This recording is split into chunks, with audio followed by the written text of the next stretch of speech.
TV.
It's Division 2 Australian Mixed Ultimate Championships, and we're in beautiful Nelson Bay. It is not a cloud to be seen. Sun's out, probably 23 degrees.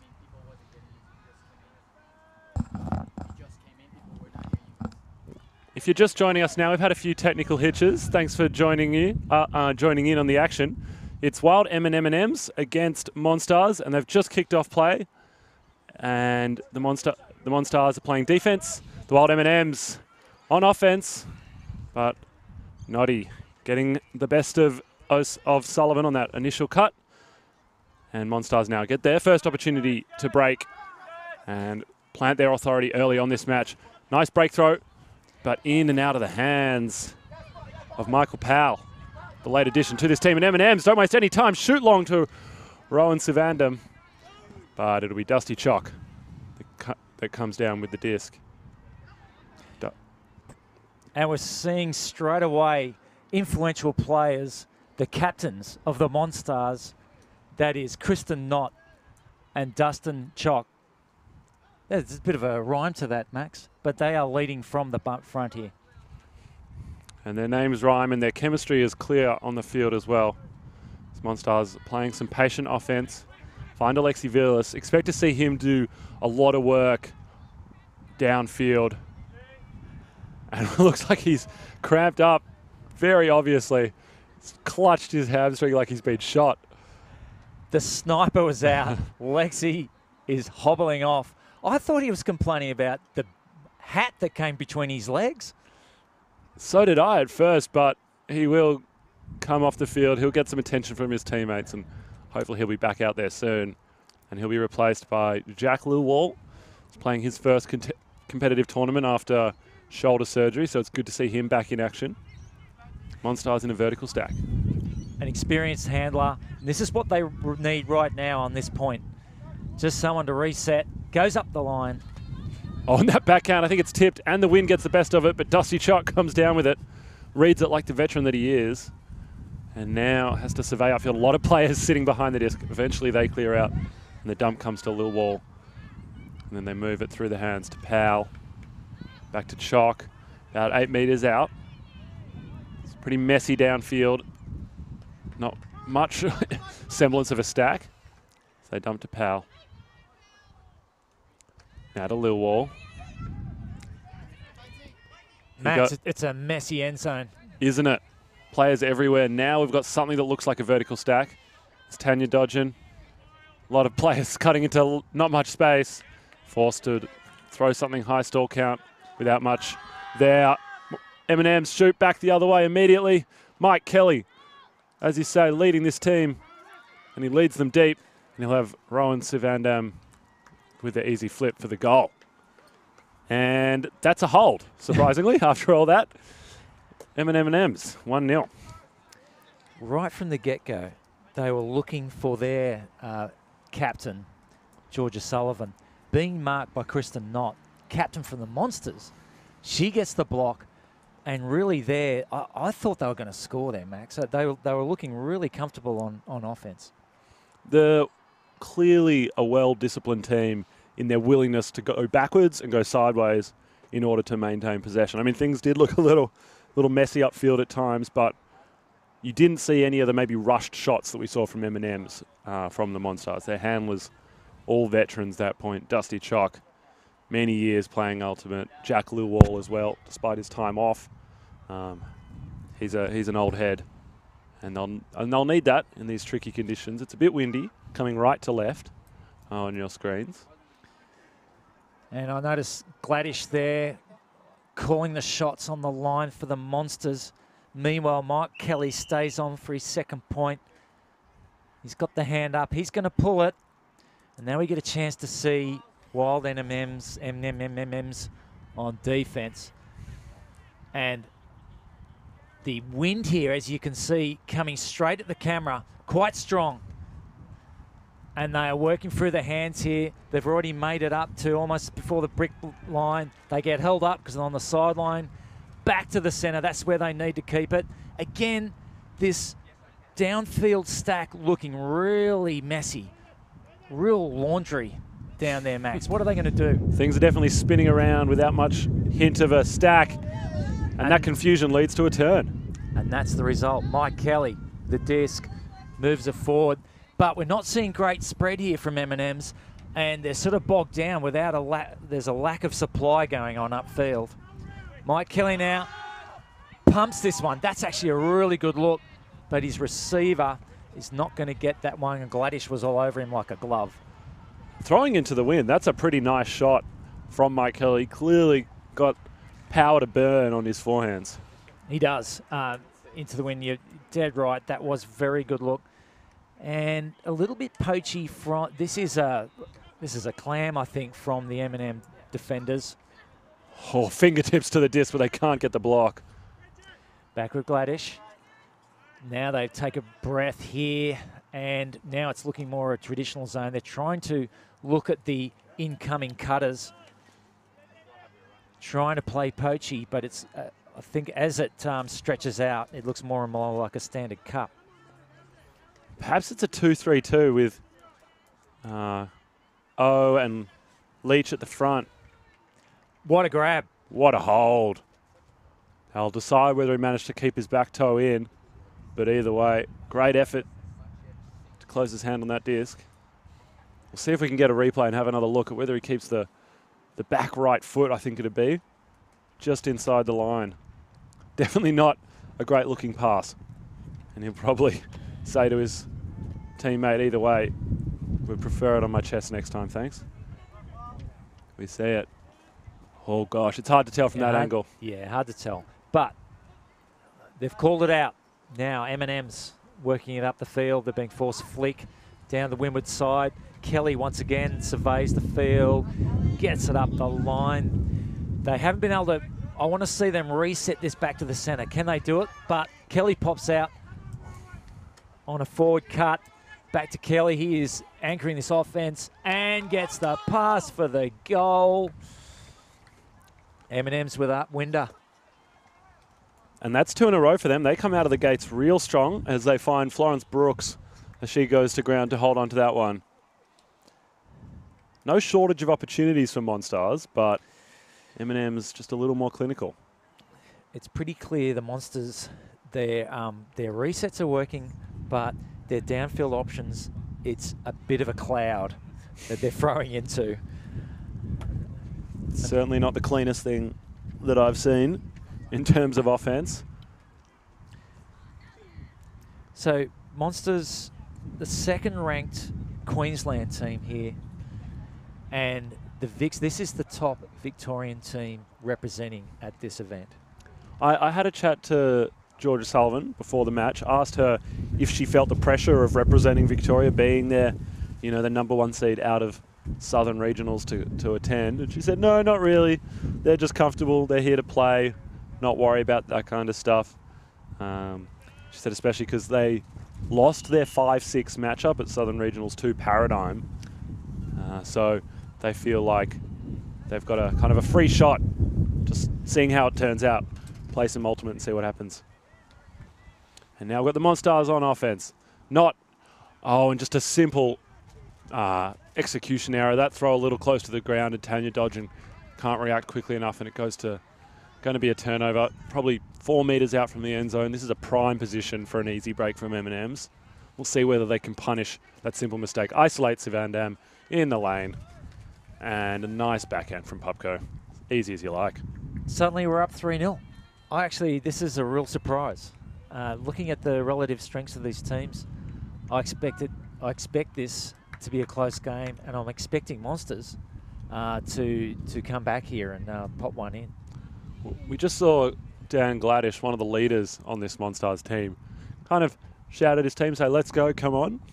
Not feeling like that's representative of their quality of ultimate. A simple execution error on the first throw isn't what you'd expect from Monstars. Yeah, I felt for Noddy there. I think what you saw is a gust.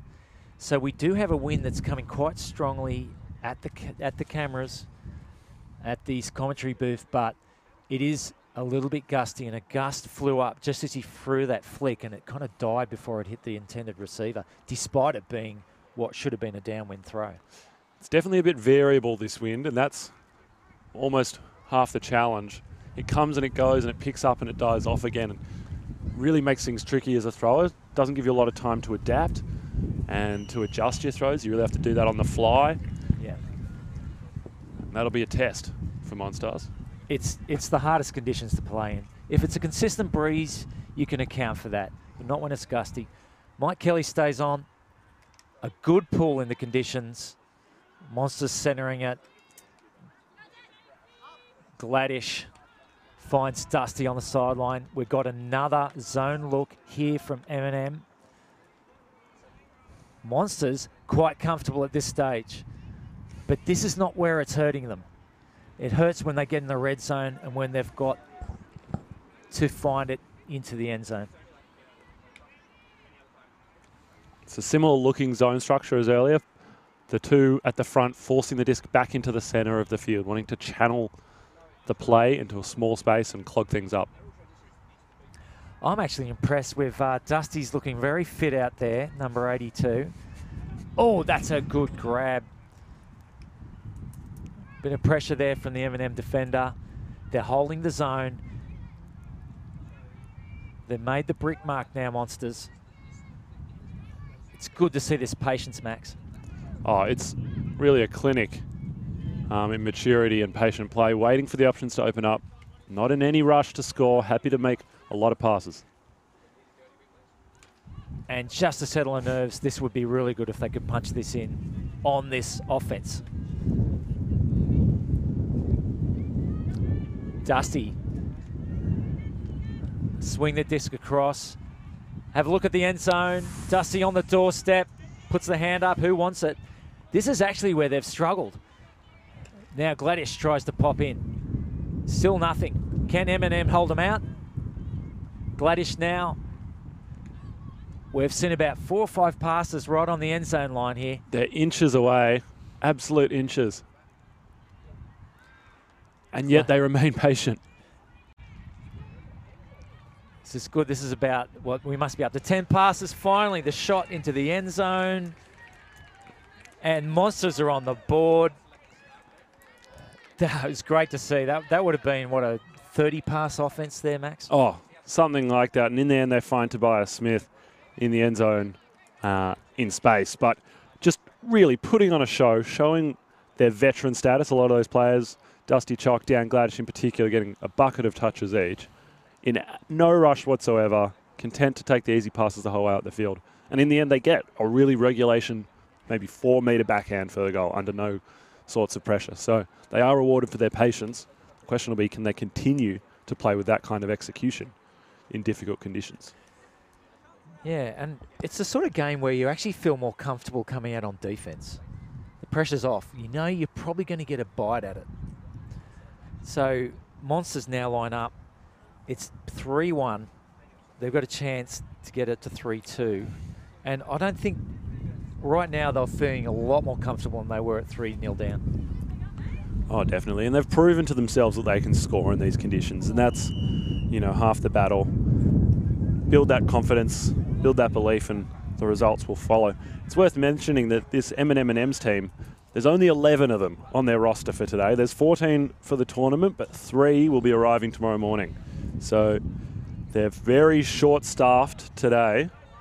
And we'll see whether that affects them down the stretch. This is Monstars' 4th game on the trot for today, so they're likely to be tired as well, but they've got a bigger roster to share that workload among. And the big backhand. They don't want to waste time. They look long to their captain, Mike Kelly. Gladish in pursuit. Oh, and Gladish gets up. Gets just enough on it. And Kelly can't bring it down. No call there. I thought Kelly had that covered the whole way. He had a beautiful position. He was in front, as he's saying. Gladish comes over the top from behind. Oh, got a piece of it. Gladish now steps up. Naughty with the disc. She's got the cup on her from M&M's. They're feeling like zone is their preferred defensive look. Probably a function of only having 11 players, maybe saves the legs of those in the backfield a little more. Though it does put a lot of work on the front few. Gladish finds that pass through the centre, but can't find the next to Villas. And Gladish putting his hand up there to apologise. Couldn't find the right spin and motion on the disc. Victor Pupko and Sullivan connecting nicely. Pupko again. He's just off the back of a World Clubs campaign with Chile out of Melbourne. So plenty of big game, big time experience. Down the line shot from M&M's, and Kelly toes that in. Oh, what a matchup. Gladish and Kelly. Kelly getting the better of that one down the line. It's a nice little trust pass as well, knowing that Kelly's got another gear in terms of pace. Just puts it out in front. Says to his captain, I know you'll get there. And he does just that. See Kelly set up that cut from well behind the disc and catches it nice and easy in the end zone for 4-1 to M&M's. And the key there wasn't particularly an outside in. It was fairly flat throw, but he got a lot of revs on it early to get it past the defender. Sneaks it out, and then it just sits and waits for Kelly like it's been served on a platter. Beautiful throw in these conditions also. Throwing a touch throw in that direction, actually, downwind, very tricky to do. Very tricky. You need a lot of revs, as you say. Well, so now Monsters had the opportunity to go 3-2 and get within 1. And it was just that one error. We're seeing, in these conditions, some pretty high-quality ultimate.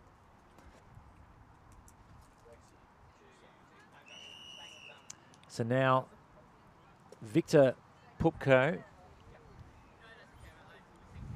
looks like he's calling this D-line. Lots of pointing going on. Meanwhile, Jack Lillall has his hand up for Monsters. They're ready for a downwind offense, and that's a short pull. It's barely made it past half. And another zone from M&M's. Back with Lillwell, but he's faced the downwind. They'll need to get this off the sideline. That's their challenge right now. Oh, goes the lefty backhand. The lefty backhand. It was almost intercepted. But they've got it in the middle of the field. This is where they need it. Moves it to Laurie Rogers. Oh, and great snatch by Lillwell to keep possession. Tobias Smith. Now pass into space. Oh, very nice. That was Bridget Burstinghouse with the gold. What a great name. Bridget Burstinghouse. You want to be an athlete, you want to be named Bridget Burstinghouse. And geez, well, she didn't have to burst forward there. It was a beautiful throw from Lillwell. Takes advantage of her height, big target, and he hits her through the defense. And we're immediately seeing just that downwind offense. Monsters settling.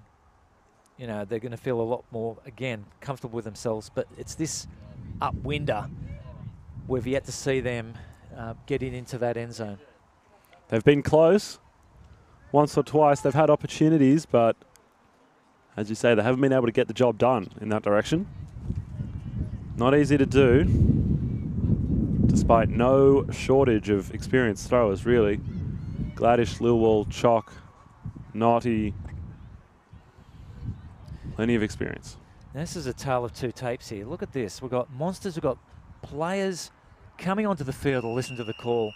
We've got a little leadership group pointing onto the ground, obviously working out some play.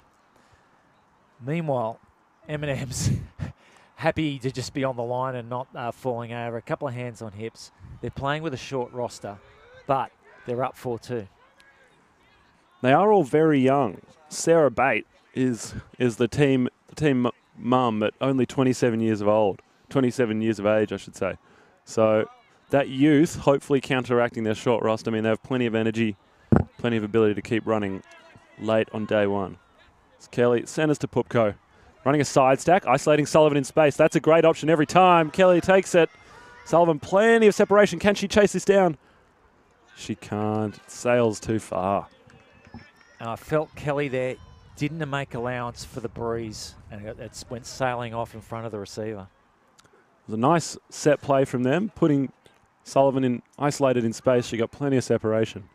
Kelly can't deliver with the pass, but now Monstars in this most difficult of positions on the field. It's coffin corner, bringing the disc in there, but they do well to get around the cup and swing to the high side. Players go up underneath it. Second bid gets it. The lefty backhand. And that's a quick flip for a goal. Wow. They find Sam Ball. Sam Ball comes down with the disc. That's the first time we've seen him make an impact on the game. And that was unfortunate. Once more, Monsters with the opportunity, but getting that disc caught on a swing into the wind and hanging, Max. It really is such a difficult spot to have to bring the disc in on a static start on that corner of the end zone. You've got the wind in your face. You've got a cup around you. Trying to break out of theirs. I mean, it's not an easy task for anyone. I don't envy the handler that has to go pick that disc up. Yeah. But you can see the defenses, they're setting up to force to the wind. So you've really got to make the effort as a handler to not stretch yourself out to the sideline. Try and keep to the side, to the high side as much as you can. Yeah, they'll try and tempt you. They'll try and give up a few meters to put you on that downwind sideline, but you have to resist temptation. It looks so good and so easy, but you have to resist it because you know once you've got the disc on this sideline, it's bad news. All right, Mike Kelly finds himself on the line pulling, and again he struggles with that wind despite his good throws. That is about the halfway mark. Gladish gladly takes the disc in this upwind position, but puts both hands up in apology. Can't deal with that breeze. The flick turning over, not reaching the receiver. Oh, that's a simple mistake from a veteran player. He needs to do better than that for his team. There's a pick call and a bit of a shame because M&M's exactly where they want the disc right now, on the high side, on the sideline with acres of space in front of them. Bit of discussion, but it'll be tapped back in. Need a reset. Count getting high. Well done. That's very nice. Mike Kelly. Mike Kelly. That is a great recovery. But look, they're now on this sideline. Back to the middle to Kelly. Can't get the swing off. That's what he needed. He faked that way. Looking for an inside. Can't get it. Now M&M's are on the doorstep. There's a pass to an unmarked player. We have a goal. Don't know what happened there. Someone forgot about Kim O, but she was wide open in a paddock at the back of the end zone, and they'll take that option every day. That's the best sort of cut into the end zone, isn't it? Where you just stand still, put your hand up and get it. Here's we see this recovery from Mike Kelly. 1, 2, 3 attempts at it and finally reels it in. And I thought at this stage, looking at the replay, that they were in a bit of trouble here because they needed to get it back off, but a completely open player. I think we can see now what happened. There was an attempted poach to try and stop the easy goal. Fair enough. And a nice forehand, threads that needle, sees that channel, and finds Kim O on the chest. It just goes to show, you know, I really still believe these teams are very similar in their abilities, but the confidence M&M got from that 3-0 start, and they moved that disc very easily and with a lot of patience. Yeah, a little slow out of the gates, Monstars, perhaps. You know, feeling the fourth game for the day, lacking that little bit of energy and fire, but yeah, I wonder what effect Lexi going off with cramp might have had on that. yeah, you'd expect him to be one of those players that leads the energy for this team. He's a young, fiery player, can be relied upon to run hard even when he's at the end of a long day. So that could have been a factor for it. Powley having to work hard to find an option and a simple turnover in that cup. And that was actually Lexi. He's back on the field. And they're suddenly having to reorganise their defence. Kelly picks the disc up at about the midfield mark. Nice pass into the middle to Norton. He'll go forehand down that far side, looking for bait, but overshoots her a little bit. I think it wasn't a bad look, but the option, you know, you've got the opportunity, just one more pass before that end zone. Yeah, they're just a little too quick to take the high-risk, high-reward options, and at the moment, it's all the risk and not a lot of reward. It's not nice backhand down that side will get things moving for Monstars. We'll see if they can keep it moving so the defense can't set. They don't, but Chock very happy to reset to not. To Powell. And Max, good to see Powell there, not going to the sideline, even though he had the option. Resists that temptation we spoke about earlier. Chock trying to break the mark. He has the easy option here on the near side, but that will definitely be his stall 9 option. They'll try and avoid using that unless they absolutely have to. Powell looks for his options, finds Chock. Chock a little chest bump with Popko, but he's a solid boy, he won't mind that. Though he is looking trim, as we said earlier. Now he finds some movement through the centre. And nice work there from Tanya Dogden. Got an experienced player for, oh, there's a turn. That is a turn indeed. I'm not sure if Sandball got a fingertip on it or just did enough to force an errant throw from Chock, but either way, the result's the same. It's a turnover. And the disc in the hands of Victor Pupko. High release backhand to the break side, puts it out in front of Sarah Bate, and she will oblige. Very nice look there. Hang on. Wait a minute, Max. What's going on? Is this a pick? No. Hands in the air, it's a goal. Yeah, I think Noddy was saying that she wasn't, that didn't affect her there. That's a nice throw from Pupko onto the break side, breaks the mark. And we've already seen a few of those go out the sideline. It's hard to keep those ones in play when you're aiming with the wind. But he's clearly adjusted to that, learned from his past mistakes, and maybe just takes the juice off a little bit on that throw and curls it into the hands of Sarah Bate, who takes a nice grab. And all of a sudden, Wild M&M&Ms, they're on the doorstep of taking half at 7-2.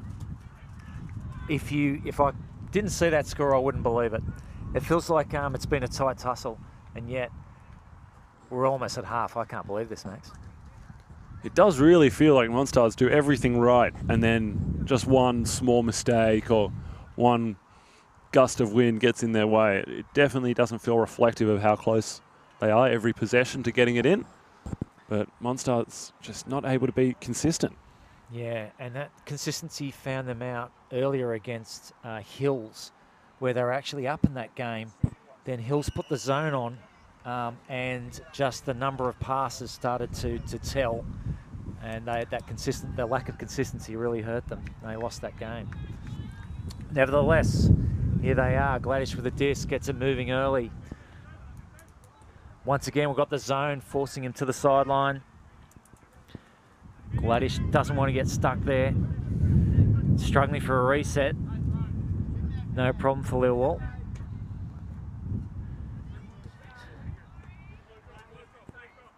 Oh, just in front of the receiver. Takes a tumble. That was Laurie Rogers. Now M&M's on the end. Monsters here playing a zone back at them. This is never easy to do when you're on the offense. And it pays off. They get a turn immediately. Lilwall to pick up. That's a nice adjustment from Monstars. Change their defensive response and it's working. Unfortunately for them, a pop-up pass from Lilwall, but we immediately see Rowan Hess with a block. Now we need some more patience here from Lilwall. Gets it. They're moving it down the centre of the field. This is good. On the doorstep. And yet another block from M&M's. John Leach. Now he pops it up. Who comes down with that? M&M's. Oh my gosh, this is backwards and forwards. Neither team able to string passes together. Lilwall leaves his feet. Well, after that shoulder reconstruction, I wouldn't have thought I'd see that so early. Retains the disc. There was a foul there. No contest there from Lilwall. Back in play. All right, but they're faced with a zone. And I don't think this M&M team is quite ready to play zone from their defensive look. There's another pass that pops up, but this one's going to be okay. And now they're in midfield.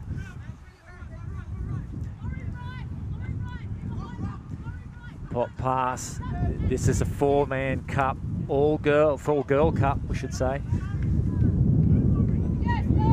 And it gets the job done. It forces a tricky pass and a turnover. Got a little foul on the run through there, I think.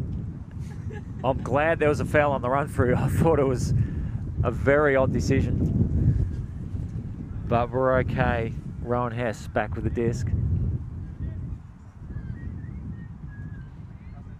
They're checking the frisbee. Is this allowed, Max?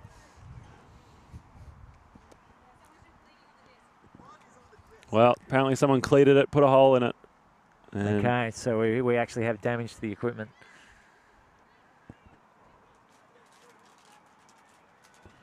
Back with Hess. Does a bit of a dying swan pivot.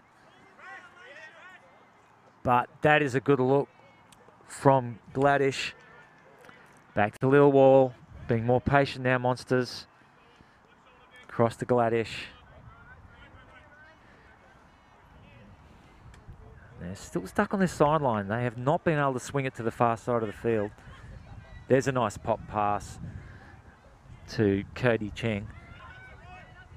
Good grab from Gladish. Now at least they're in the middle of the field here. There's a call.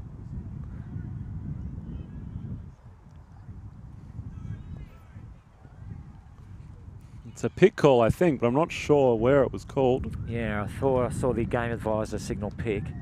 I'm not sure what sort of discussion could be happening. Anyway, it's coming back in. Gladish with the disc. Now Hess looking for options, and they're stuck on this sideline once more. Oh, so Gladish puts his arms up. He expected Lilwall to get that one, but it was a bladey throw, Max. It was. It wasn't pretty. That forehand right on its edge the whole way, and Lilwall not able to grab it. And they give up valuable meters as well in the process. So now Pupko, he's called a timeout. This is very odd. Is this an injury timeout? I'm not sure. Maybe he's calling an injury. Is he looking at his thumb or his finger like he's hurt it? Not sure. Oh, he's bleeding. It's a blood. It's a blood bin. He's in the blood bin. He'll be in there for a few minutes. He'll come back out. And Mike Kelly will take his place. Surrounded by 4 women. We might as well test him for concussion while he's off. Kelly with a lovely throw into the breeze over the head of the cup there. This cup holding though. Whoa! Kelly tries to sneak one through. He almost went under the legs of the cup and under the legs of the receiver. Oh, Gladish goes express. Too far. Too far, indeed. It was a good look for Bridget Burstinghouse, but I think the defence there did enough. All right, we've still got this cup. So M&M's still struggling to make inroads upwind with this Flick Force Cup.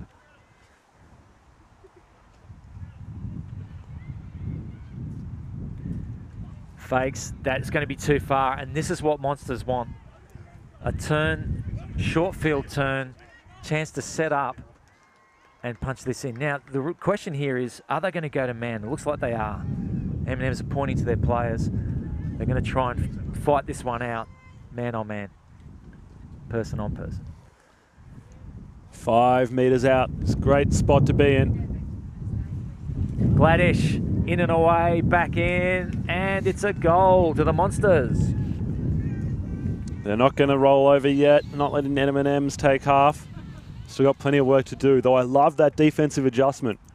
Maybe I would have liked to see it a few points earlier, but they pull out the zone and it rewards them with the short field turns that they need. So I'm guessing that's what Jack and Hess were discussing when they were basically doing a little pointing around on the ground there, trying to work it out. I think that is a great adjustment. It's not easy for the defensive team to come up with a 4-person cup. But I guess the way they sorted that was, right, 4 girls are in the cup. We're going to force it towards the wind and with the boys in the backfield. And it worked well. It worked really well. It forced a lot of passes. And in tricky conditions like this, every time you pass, you know, you're rolling the dice to some extent, and eventually the wind will catch one, or you'll make a mistake, or there'll be a simple drop. And that's exactly what happened. And Max, it's interesting with teams like this where they don't have a dedicated coach on the sideline.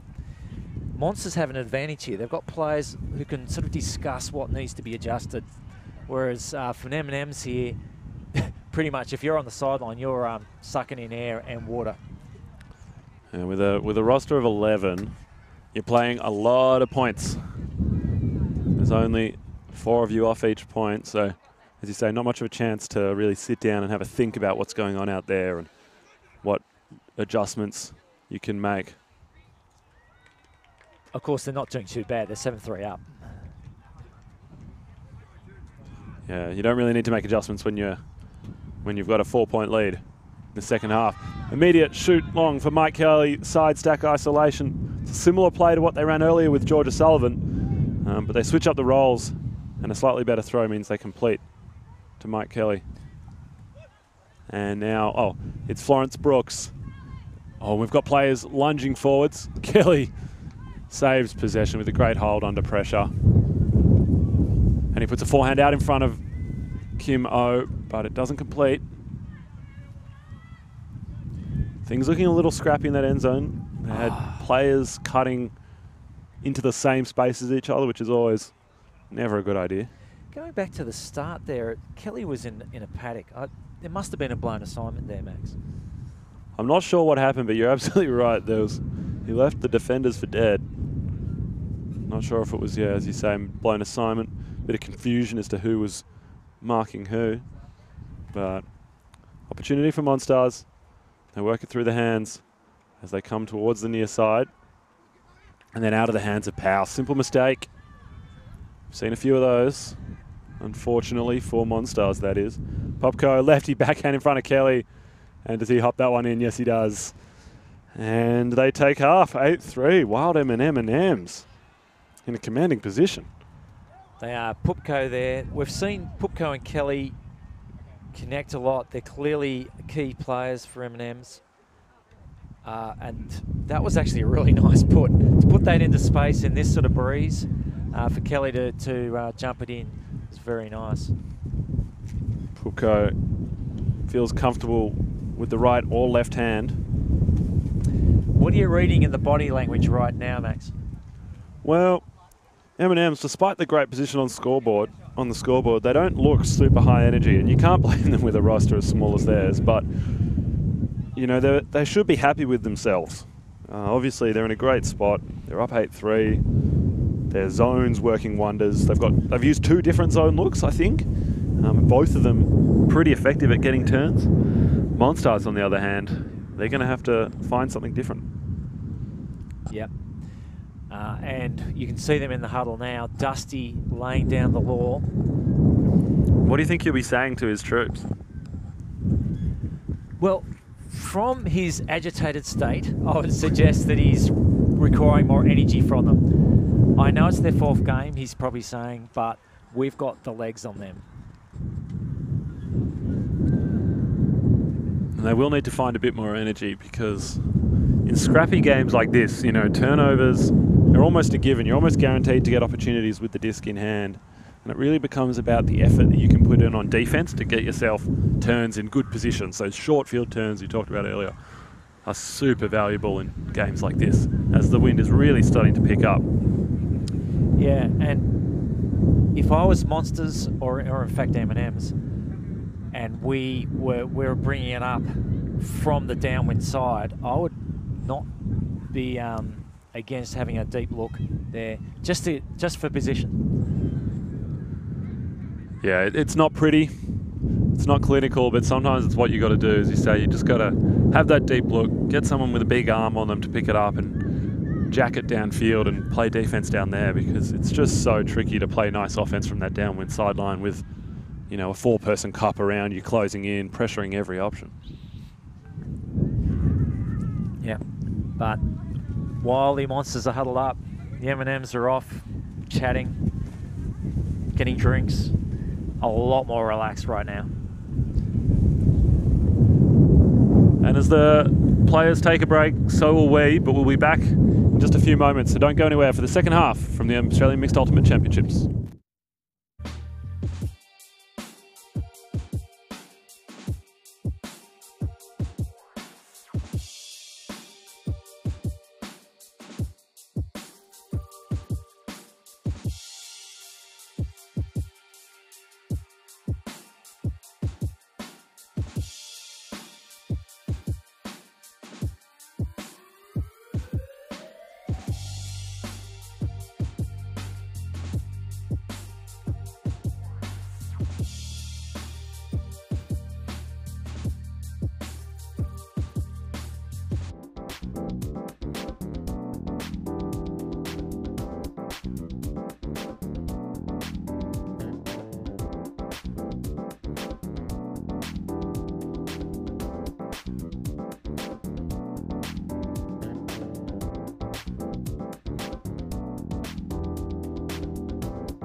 All right, and welcome back to the second half of the Wild M&M&Ms and Monstars here at Division 2 Australian Mixed Ultimate Championships, brought to you by Ultimate Australia and Port Stephens Council.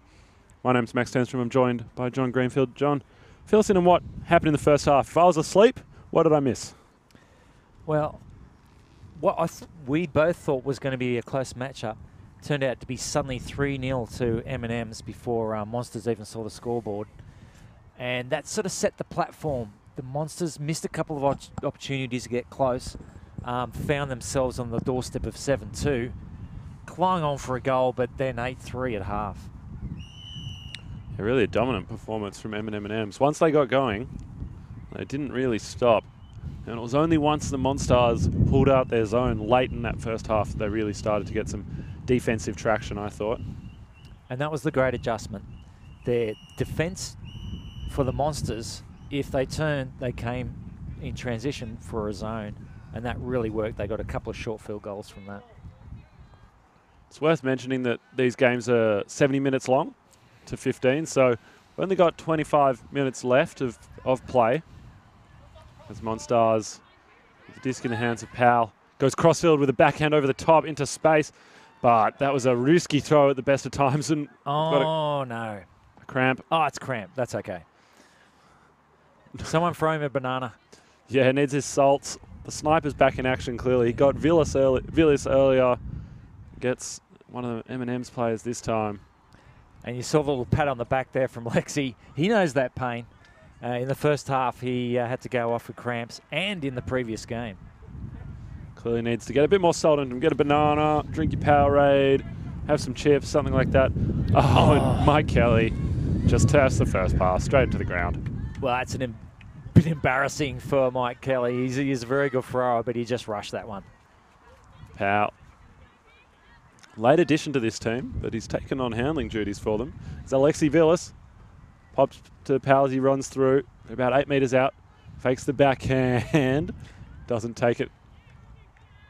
And now finds a little give-go movement. They're about 1.5 metres out. Tanya Dodgen provided that. Still count must be rising as he's marked by Rowan Sivandam. To Laurie Odgers. Back to Powell. Did he keep a toe in? He snuck his toenail in. It's a goal. And Monstars come out of the halftime nicely and take it to 8-4. Well, it'll be a relief for them. While in the halftime break, the M&M's players having a laugh on the sidelines in little groups. Meanwhile, Monsters being lectured by Dusty and Notty, their captains, hoping for a better performance in the second half. Clearly whatever they said worked as they come out of the half with a nice offensive hold. The question will be, though, whether they can go upwind on defence. Yeah, we haven't seen it, Max, in this game. They've really struggled going into the breeze. And part of the reason is not being able to swing the disc to the high side and keep it there. All right, so here's the challenge. If Monsters are going to win this game, they will need to put an upwind goal together. First step, get the block, get the turnover. And get that turnover preferably down the other end so you're not having to work at the full 60 yards. Do you think you play match or do you play zone? Really good question. I would play zone here. We've seen that Kelly is an out-and-out good receiver. They've been able to hit him downwind. Time to put the screws on with the zone. Oh, and the wind's really picking up. Rightio. Lilwall with a good pull. There's so much breeze. This could go out. No, stays in. Puts it right where he wants it. But M&M centre the disc. Now a floaty pass, but makes it to number 47, Rowan. Back to Kelly. We've got a pretty open looking field. Now the shot from Kelly. And it's taken. Well, that is a wonderful throw there to fit Victor Pupko. What a shot from the brick mark into the back of the end zone. Huge. Shows Kelly's skills, both downfield as a receiver and his ability to shoot it long when he needs to. Do you think they missed a trick there? I really felt they could have put the screws on with the zone. I thought, I'm the same, Greenie. I thought that was a missed opportunity for Monstars. And with a pull like that, it landed exactly where you'd want them in a zone on that downwind sideline. Would have loved to see 4 players stream in behind that, set up the cup and really start cranking up the pressure. Because they got the pull exactly where they wanted, on the sideline. Yes, they got the centering pass, but then there was acres of space around. And that second swing pass onto that high side, it wasn't great. It popped up and it floated. That would have been prime material for a wing in a zone to get involved in, or an active member in the cup to get across to. Like, that was a great chance for them to get their block. But they left Savannandam in plenty of space, and he was just able to wait for it to fall onto his chest unpressured. Yep. So now the pressure's on Monsters to hold on the downwind, so they get another shot at the upwind. Pretty similar line to the previous point, though, with Lil Wall staying out there. And Kelly will launch his backhand pull, does a nice job. Much better pull from Kelly. Lil Wall, quick dish to Powell. Through the centre to Villas. Back to Lil Wall. And shoots long. He's got Villas going deep in plenty of space. That's a nice bit of offense from Monstars. And I was just checking there to see if he's... Hey, no, he's gone again. He's at the back of the end zone and he is cramped. Well, there's nothing like a deep cut to bring your cramps back on. Oh, and he's clutching his calf like he's been shot again. Poor guy. Manages to catch the disc and secure the goal before going down like a sack of potatoes, but... I think that's his day done. I don't think we'll see him back on. I know the pain of the double calf cramp, and it ain't pretty. Oh, doesn't look pretty from down here. He's on all fours. He's in all sorts at the moment, but he does get the goal crucially. Does one thing right. I might suggest to him a new gherkins are the latest thing to gherkin pickle juice. juice, Pickle yeah. juice, right? I've heard about this. I actually think it's just because it's salty is actually the key, but we are seeing it more on ultimate fields. I've seen people do apple cider vinegar. That's a favourite of an old ex-teammate of mine now. But yeah, I know he loves this stuff. It tastes absolutely awful. I've tried it once, Geez. but he swears by it. Yeah, thankfully he's moved to Melbourne. So things you do for this game. I know, it's ridiculous. We spend all our disposable incomes, all our spare hours on playing this stupid game, but we love it. As Gladish sends that pull downfield. It's going to hang. Nice pull. Ball under it. Decides not to catch it. That's Pupko with the disc. He's got a bit of a zone on him this time. And Monstars finally make that adjustment we thought they should have done last point. But they get their second opportunity at it now. They don't make the same mistake twice. This cup a little bit slow to get there. It's on now. They're unable to stop the crash through the cup. Now in the hands of Kelly. Oh, and that forehand. Wynn gets underneath it. So you can see, he gives it a bit of outside in, but that just opens the bottom of the disc to the wind, and it sails a good 20 metres out the side. So not the kind of throw that Kelly will be happy with. On its way back to Newcastle, that one.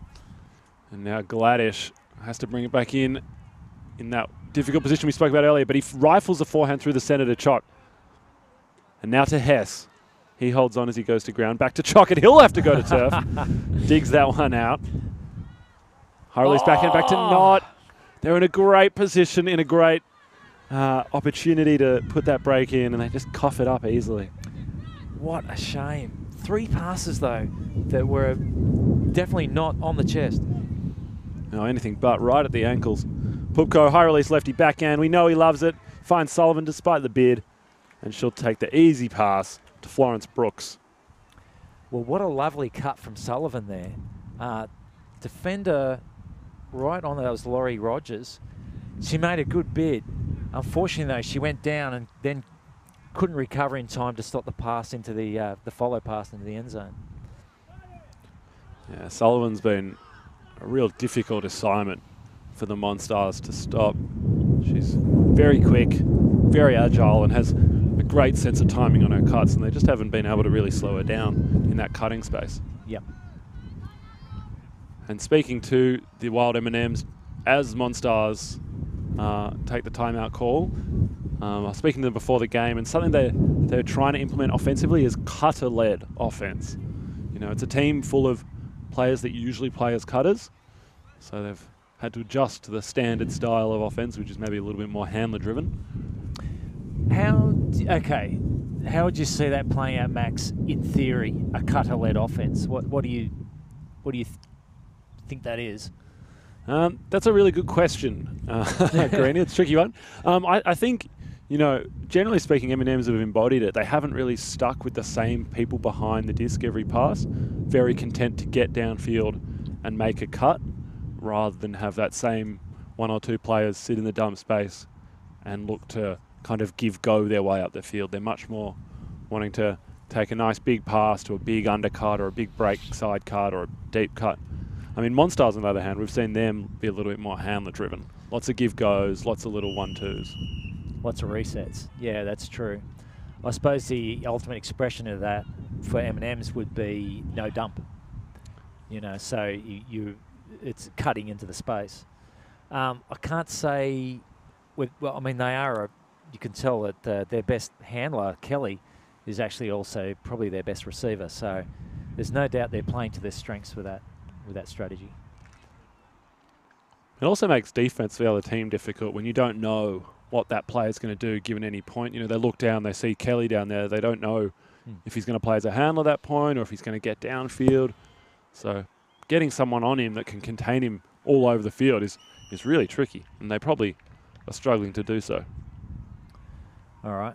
Well, once again, Monsters, the task here, they must score. This has now become must-score territory. 10-5, M&M's over Monsters. And with only 14 minutes left of play. All right, so Lilwall comes up to the disc, just past the brick mark. Another zone. They have a hoik, but Kelly's under it. Rather ill-advised. Oh, that is almost a brilliant catch from Kelly. Not the greatest pass there from Rowan. Now they get a shorter field to work with. Lil with the disc. Sees the opportunity. Laurie Rogers back to Lilwall. He's got a player out on the break side. Can't get it to him. Now they're a bit stuck here. Powell not using his pivot. Throws a backhand that sits up. Rogers. Players' bodies flying everywhere. What happened there? It looked like Rogers went down for the disc. Chock went straight over the top of her. Well, you hope that Chock didn't get in the road there, because I thought Rogers had her hands all over that. Okay, Rowan now. This is Kelly. Now, look, all these defenders around, they're still getting it through the cup. And this is Monsters. If they want to hold these guys, they've got to stop it. The pop here. If you've got a four-person cup, you cannot allow those passes through the centre. But it's happening. They've worked through the centre the entire way. There's pretty much a five-person cup on at the moment, yet they're still working it through the centre of the field. Now they get into the sideline. Oh, and Lilwall makes a bid. Great bid from Lilwall, but the M&M show rolls on. Now the shot to the end zone. And that is a goal. Wow. They go upwind as well. That, you get the feeling, Max, that could be a turning point, in the, you know, a nail in the coffin of this match. Oh, you really do. And you felt like they'd put out a strong line there as well, hoping to get the job done. Yeah, that's very unfortunate. I couldn't believe the Monsters Cup there. 4 to 5 people around the disc. And yet M&M's able to work it right through the centre of the field. They were. And Lilwall had a sniff on one, and there were a couple of opportunities that were only inches away from fingertips. They were getting close, but M&M's just too good in those small spaces. How about Jack Lilwall? We've seen him lay out 3 times in this game, coming back from a shoulder reconstruction. Yeah, gosh, brave. I mean, I'm not sure if you can see it well on the camera, but his left shoulder's all strapped up. He's got a big brace on it, trying to protect it, but still very willing to get off his feet and hit the turf. All right. Naughty Not calling the shots for the Monsters. They're on offense, but they're going upwind. And it's 11-5. Well, beautiful roller there. And now M&M's able to set up. No doubt they've got some demon zone they're going to come out with. I'm not sure Gladish is looking too enthusiastic coming up to the line. Yeah, bodies all around the disc for Gladish. He needs to get it off this line and get it to the high side. Beautiful pop pass there to Jasmine Straub. Jasmine now needs an out. Beautiful. Got it to Hess. Back to Gladish. They are working this at the moment. Gladish gets the swing to Naughty Not. There's downfield options. Oh, that's a nice throw across the top. Gladish, very nice. To Bursting House. Oh. Rowan Hess there just tried to pop it over the cup. Cup got their hands on it. Mike Kelly now. 45, that's Sarah Bate. Back to Florence Brooks. There's balls. Ball shoots. Doesn't make it. Lexi now. Monsters back on offense. Oh, a rush pass there from Straub. That's unfortunate. No doubt they'll take their time now, NMMs. Just the pressure and the simple mistakes starting to creep into Monstars' game. Yep. Leach lifts in the breeze. Deceiver can't hold on. Monsters back with the disc. Nice swing, cross to Straub. Gets it to Hess. The cup a little bit disorganised at this stage from M&M's. Pop through the centre. Lexi. Oh, poor guy. The man can't catch a break. He just looks at a frisbee and he gets a cramp at this point. He's walking off like the Tin Man. Oh, gosh. Some people just don't learn from their mistakes. He just keeps going back out there. He knows what's going to happen. Now it's his hammy. It was his calf before. He's had 5 bananas, apparently. Clearly needs a few more. That's all I say. Pickle juice. Pickle juice. Heard it here first. Ladies and gentlemen, get yourself some pickle juice before your next tournament. We're back with it. Lilwall now. The heroics of Lexi, a distant memory with Straub with the disc. Huge hammer here. Oh, that's a Lil shot. Oh, come on down. Oh, and he turns around and waves at the camera. That's a great throw from Lil Wall. Into the wind as well. That's worth mentioning. So I believe that's the first upwind goal for Monsters. And what a way to bring it up with a smoking hammer to the end zone from Jack Lilwall. Get another look at it. He just dials up a beautiful throw. The key to that throw, Max, was to essentially to blade it because he was throwing it straight into the teeth of the breeze. So he did not want to catch any sail on that whatsoever. And he absolutely nails it. As you say, blades it straight into the wind. It turns over, beautiful hammer, and straight into the hands of young Tobias Smith. Obviously, they've still got plenty of work, but that's the elusive upwinder that Monstars have been looking for most of the game. Hey Jack, you're gonna have your own highlight reel. And it's great to see Jack Lilwall, after doing the assist, coming off and helping his teammate. Although I get the feeling that there's no hope here for his teammate to come back in the game in this. Yeah, Vilas just needs to learn from his mistakes. Just stay off the field, mate. You're done. You're cooked. Just start thinking about the party tonight or something.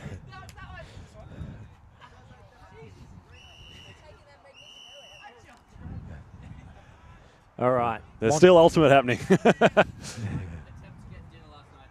I'd forgotten that actually there was a game going on with all the antics that were happening on the sideline. All right. That's Brooks with the disc. The cup forms around her. And a bit more zone offense. It's just what the doctor ordered. Bates. Looks to Pupko. Back to Brooks. This is a stiff breeze now, Max. This is not going to be easy for M&M's. No, and it's coming right to left, right in their faces as they look back up and across field. Oh, nice little one through the gap. What a great catch from Brooks. Oh, there's just so many players in such a small amount of space. To be perfectly honest, it's probably a double team, but hasn't been called and there's heaps of pressure. Pupko thinks about the lefty, instead goes to M&M&M. Pupko, oh, threads a needle with a forehand. But it's just a bit behind Brooks. Not in front of her as she would have liked. That was a good look. I didn't mind that, getting to the centre of the field, but it is a turn. Monsters with a disc. Powell, forehand, pops up in with the wind. It's going to float. Players get underneath it. But who else but Mike Kelly? M. Kelly snapping that one up in his vicinity.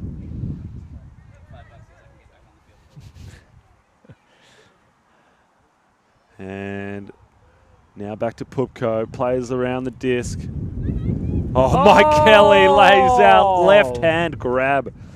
That's a great play to keep possession and save a little bit of an errant pass from Pupko. M&M Bates wants it back, doesn't get it. This is 1, 2, 3, 4, 5, almost 6 players and within 5 meters of the disc. Still getting it through the middle, Max. Yeah, they need to tighten up. Like, they just can't allow that swing. That pass back into the center of the field has to be stopped every time. That just has to be your priority as a mark. Finds its way to Pupko.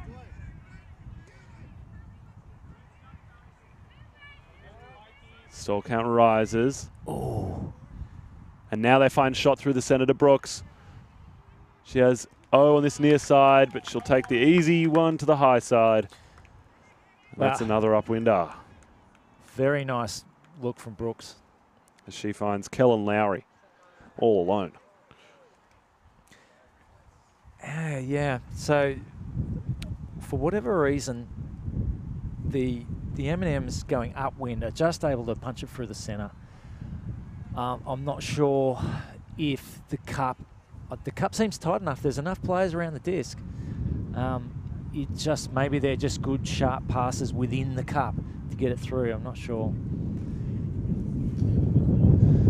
And they just weren't able to pin Wild M&M&Ms on the sideline, which is what you really want to do in conditions like this with a crosswind. You just want to pin them on that sideline and take away anything and turn the whole field into upwind. Yep. Makes it real difficult, but they weren't able to do that. M&Ms consistently go sideline to sideline to sideline, kind of able to swing at will, which is definitely not what you want to give up when you're playing that kind of a pommy defense. Yep. So 12-6 now. Is now with how long we got left to play, Max? A few minutes? I think we just heard the whistle go, actually, which means we are now at time cap, which means I'll finish this point, add 1, and play to that. Gladish gets his foot on that. Oh, that pops up. Straub unable to connect with that.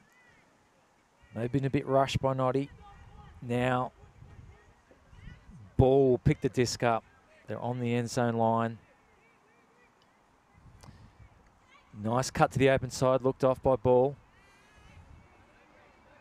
Kelly now trying to push into the space and gets there despite the despairing dive from Gladish. Which means that's 13-6 and it'll be a game to 14. They'll play one more. Dustin Chock definitely is going to be playing this point. Makes his way to the line. Yeah, that was just a bit disappointing from Monsters. Rushed a pass on the swing. I know they want to get to the high side, but you've got to be sure about it when you're throwing into the breeze. And Victor Pupko on the sideline. It looks like he's cramping up now. Everyone's going down, and it's only day 1. I don't know how they're going to last through day 2 and 3 of this tournament. This is a worry, and we of course will see how this all falls out in the next couple of days. But yeah, you're right. This is not a good sign.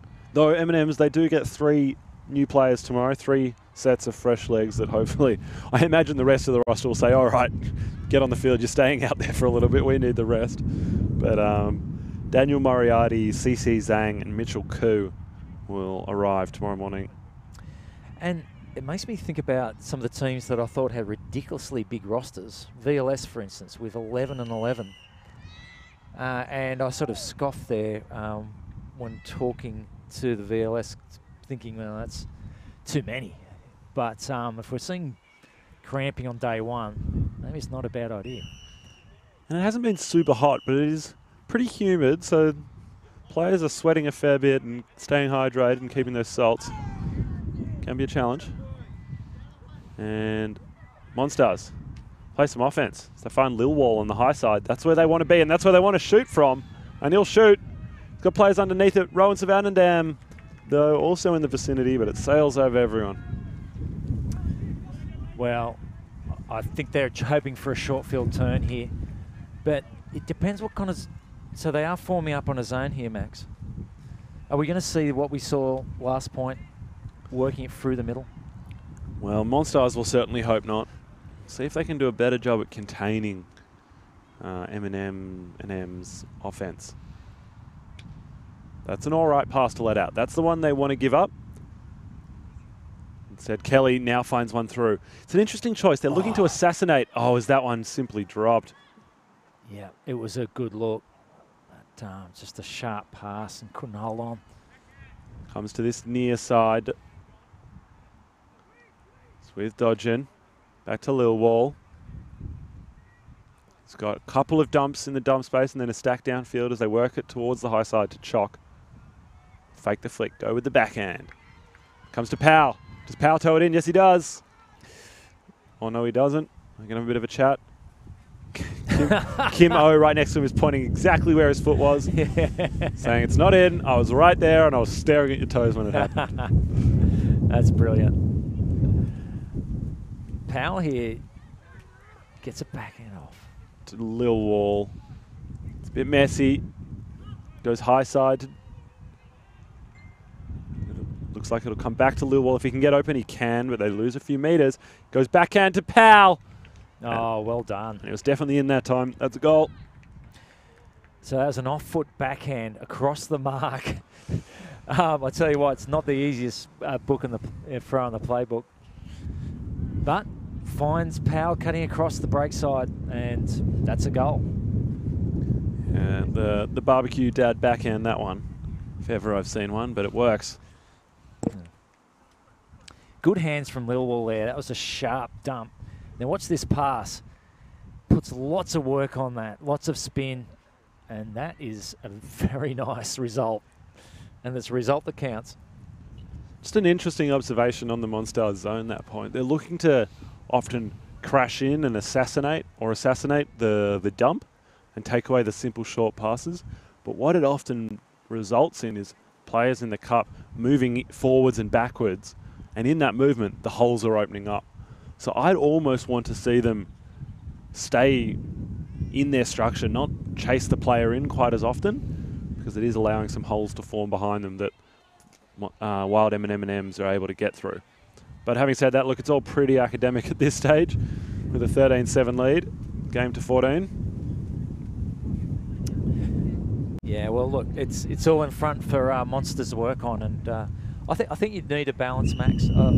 I hear what you're saying. Obviously, you can't allow them to work up short passes within the cup the entire way, but No. that is a classic way for you to lose your structure in a cup and for getting passes through the middle of the field. Gladish now, the pull, quite flat.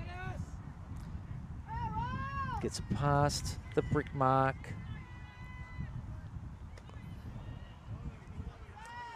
Leach now faced with a 4-person cup. Gets it to, that's Leach now, sorry.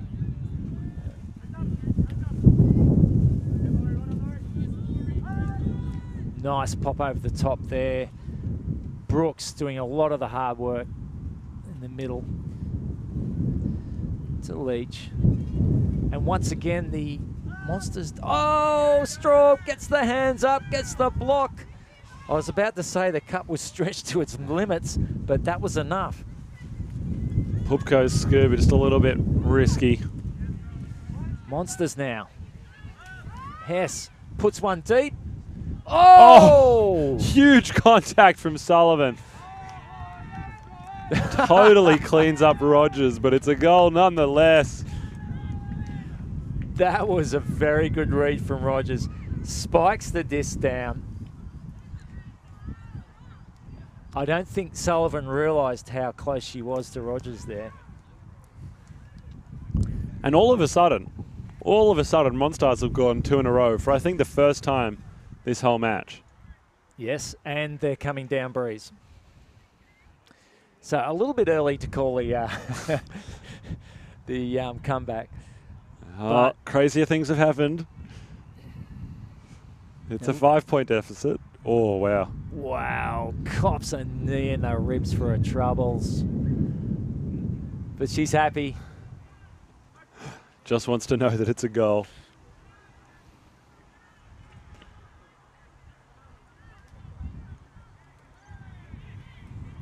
Yeah, I mean, at this stage of the tournament, I don't think we're going to see nerves come to play here for M&M's. But I tell you what, one more, and it's not nerves, but it's frustration. It starts to get at you. Come on, guys, we just need to punch this in. You're absolutely right. They're probably keen to get home. They're tired. They just want to take the cleats off and put the feet up. And Monstars just won't go away at this point. It's a big pull from Powell. Big pull from Powell. Land deep in the end zone. It's exactly where they want it to land. That's a nice opportunity for them to get the zone on nice and early, which they do. Pupko looks to get it back. A little bit of physical attention from Dusty Chalk. He's giving him a bit of a hug. I don't think Chalk will disagree too much. Oh, maybe perhaps they'll have a bit of a chat. We do have game advisors here. They haven't had to get involved much this match, but we do have them. And they're able to provide clarification on the rules, etc. And that's an uncontested foul, which is always what we want. Dusty showing off his signals. And the disc will come back in, and the cup will reform. As they move it high side. Back to Kelly. Gets the sneaky one through to Pupko. He goes backhand for Bates. Players stream past. And Max, the wind has died off just for this point. It's exactly what M&M&M's want. Take advantage of it. Pupko looks to move things quickly. Lowry doesn't have a lot. Pupko here. They want to trap him right here, but they get the shot through. And the holes always seem to appear just when Monstars don't want to let them out. Oh, nice backhand from Kelly through the centre to Norton. He goes backhand to the high side to Bates. Oh. And that's the goal in the game. There was a couple of really nice passes there to finish the game off. James Norton. Little flashy celebration as he threw that goal there to Sarah Bate. That was, we saw some good skills in that game. Max, I must say, I was surprised. I thought this was going to be a lot closer. Yeah, so was I. And you saw just at the end maybe a hint of what we could have had. You know, when we saw Monstars get a couple in a row at the end, and you almost wonder if they've been playing with that level of execution all game long, maybe we could have had a real barn burner on our hands. But in the end, I mean, when you jump out to a 3-0 lead, it pays off. It gets the other team's head down, and it gives you a real rise in confidence. And I think M&M&M's rode that wave all the way to the end of the game. And there was definitely a fatigue factor in that game, but it sort of evened out. You had the 11 players for M&M.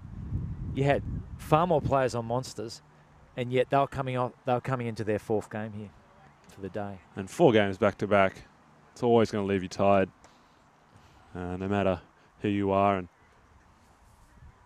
I don't know what the Monstars training regime is like, but I don't imagine it involves a lot of cardio and conditioning work coming into this match. We're seeing an interesting choice by the teams here. They're huddling up as individual teams before coming into the spirit circle. I'm seeing fingers out. So what I'm guessing from that is they're definitely doing their spirit score before they come into the spirit huddle. This is interesting. We've seen this twice in a row now, Max, and I've never seen a memo or a policy out on it. It's just something this teams seem to have decided to do.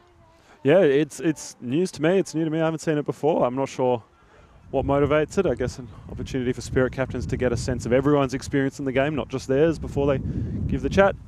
But anyway, as these players wrap up their day one of Australian Mixed Ultimate Champs, we'll wrap up ours. Thanks for joining us. Do come back tomorrow. Plenty of great Ultimate to come. I've been Max Stenstrom. I've been joined by John Greenfield. Thanks for joining us.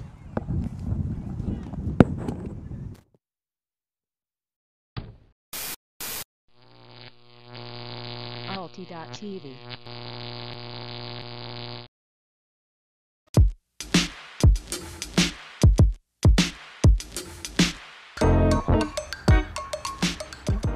Hey, I'm Sophie from Upwind Ultimate, and we promote gender equity in Ultimate. Our Huck Yes campaign promotes consent education at tournaments, and we're here today to chat to some players about consent and rape culture.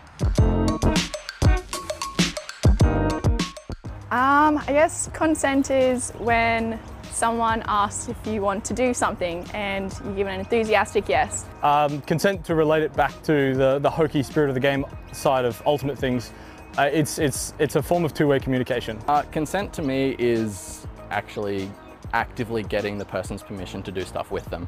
Consent is an active and ongoing process. It's freely given, informed, enthusiastic, reversible, and specific. When any one of those elements is failed, you no longer have consent.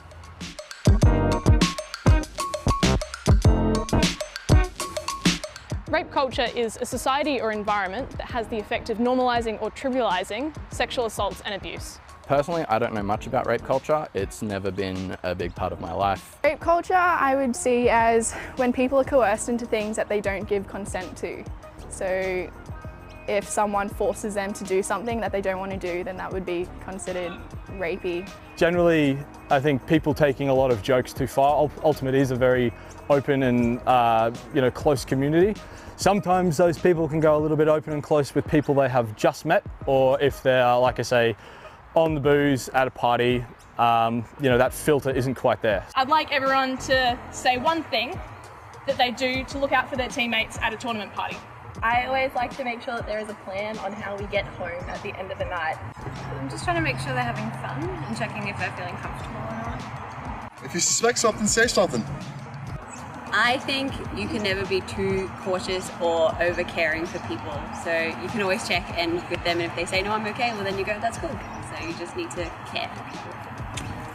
Yeah, if I see anything like sus, I'll just explicitly ask if they're like okay with what's going on, and if they're not, yeah, sticking with them and boxing people out is, yeah, a good strategy.